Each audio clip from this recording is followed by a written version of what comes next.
Ricky and Pinky Yum Cha review. The usual Yum Cha narrative goes something like this. You wake on a Sunday morning feeling shabby, perhaps unaccountably, possibly for sins well remembered. Dumplings call and fried calamari and, if you've grown up with them, chicken's feet, too. Before too long, you're sitting at a Lazy Susan, watching trolleys navigate a crowded dining room like Pac-Men. You point, shovel, chow, wipe, grin, chaw.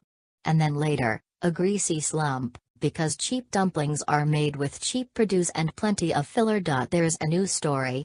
Restaurateur Andrew McConnell, longtime lover of Canton, has launched Yum Cha Ricky and Pinky, the Chinese dining room at his Builders Arms Hotel. It's homage to a classic mode of dining, but also an upturning, populist fodder is turned into a produce showcase. There's clean-tasting and conscience-scrubbing free-range pork, plump prawn and glistening crab, the real stuff, not spongy crab-like extender.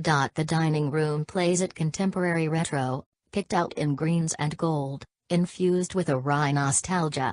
It's carpeted, comfortable and Laminex-free, and food arrives by foot, not wheel.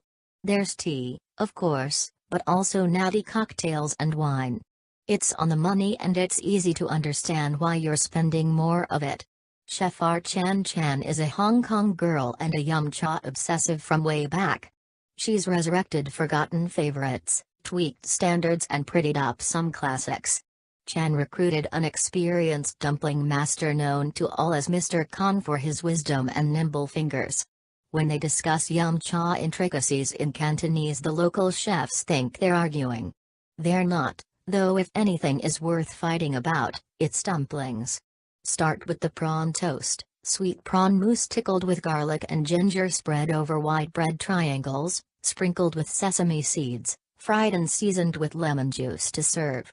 It's three-cornered heaven. The pork and prawn siumai dumplings include braised back fat and local shiitake mushrooms for extra flavor and body.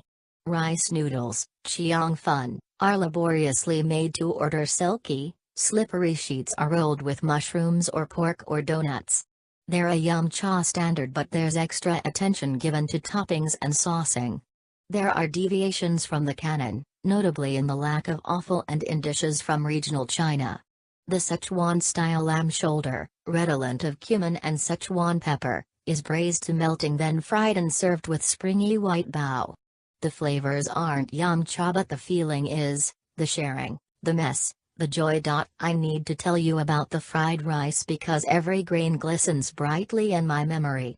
Short grain Japanese rice is used instead of the traditional long grain. The quality is high, but so is the hassle factor because the stumpy rice is starchy. It needs to be cooked just right, then separated by hand, ever so gently, before stir-frying.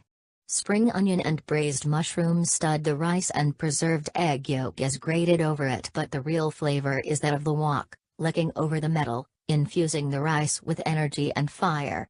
It's one of those simple, perfect things that brings tears to the eyes. To finish, there are fragrant lychees, oversized fortune cookies and sweet pastries, but best of all, no greasy slump.